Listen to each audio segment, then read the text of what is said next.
அனைவருக்கும் புனித யோசேப்பினுடைய திருநாள் நல்வாழ்த்துக்களும் தொழிலாளர் தின வாழ்த்துக்களும். ஒரு நாள் ஸ்கூல்ல ஒரு டீச்சர் ஒரு ஃபைனல் இயர் முடிச்ச ஸ்டூடெண்ட்ஸுக்கு சொல்லுகிறார், பிள்ளைகளே, உமது கல்வியின் வெற்றிக்கு காரணமாக பல கல்வி உபகரணங்கள் அமைந்திருந்தன.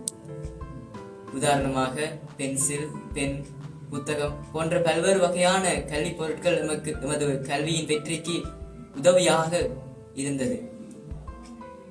இயேசுவில் பிரியமானவர்களே, இன்று நாம் புனித யோசேப்பினுடைய திருநாளை கொண்டாடுகிறோம். மேலும் விசேடமாக இன்று நாம் தொழிலாளர் தினத்தை கொண்டாடுகிறோம். இன்று புனித யோசேப்பினுடைய வாழ்வில் இருந்து 3 பண்புகளை நமது வாழ்விற்கு எடுத்துக்கொள்ள போகிறோம். முதலாவது, புனித யோசேப்பு கடின உழைப்பாளியாக இருந்திருக்கிறார். இரண்டாவது, புனித யோசேப்பு கடவுளுக்கும் தனது தொழிலுக்கும் நம்பிக்கைக்குரியவராக வாழ்ந்திருக்கிறார்.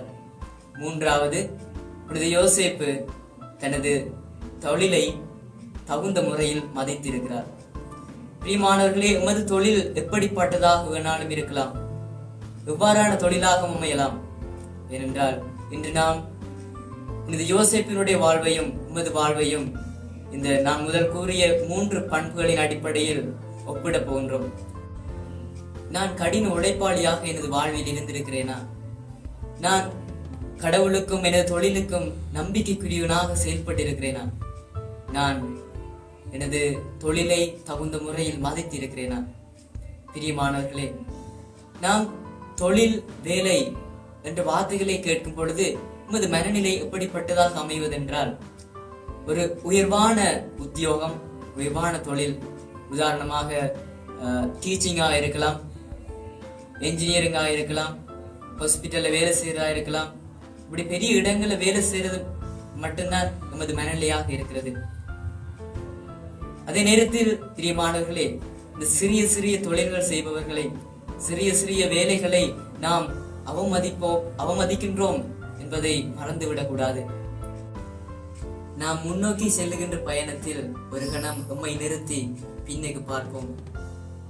எத்தனை எத்தனை சிறிய சிறிய தொழில்கள், சிறிய சிறிய வேலைகள் உமது பயணத்தின் வளர்ச்சிக்கு, உமது பயணத்திற்காக உதவியாக இருந்திருக்கிறது. உமது பயணத்தின் வளர்ச்சி காரணமாக அமைந்திருக்கிறது. உதாரணமாக, எனது அம்மா என்னை தேயிலை பறித்து அதில் கிடைக்கும் வருமானத்தில் என்னை படிக்க வைத்தார். எனது அப்பா கடல் தொழிலுக்கு சென்று என்னை படிக்க வைத்தார். எனது அப்பா கூலி வேலைகள் செய்து என்னை படிக்க வைத்தார். எனது அம்மா வீடுகளுக்கு வேலை சமைக்க சென்று பல வகையான வேலைகள் செய்து என்னை படிக்க வைத்தார். பிரியமானவர்களே, ஆகவே அவரவர் வாழ்க்கையில் அவரவர் தொழில் கடவுளும் அடையாளமாக விளங்குகிறது. ஆகவே இன்று நாம் தியானிக்க அழைப்பது என்னவென்றால், கல்வியின் வெற்றிக்கு புத்தகம், பென், பென்சில் காரணமாக அமைந்தது போல உமது வாழ்வின் பயணத்தின் வெற்றிக்கு காரணமாகவும் உதவியாகவும் அமைந்திருந்த இந்த சிறிய சிறிய தொழில்களை, வேலைகளை புறமே தள்ளாது அவற்றிற்கான தகுதியான மரியாதையை செலுத்துவோம். அதே வேளையில் உமது தொழிலையும் தகுந்த முறையில் மதித்து கடவுளுக்கும் எமது தொழிலுக்கும் நம்பிக்கைக்குரியவர்களாக செயல்படுவோம். ஆமென்.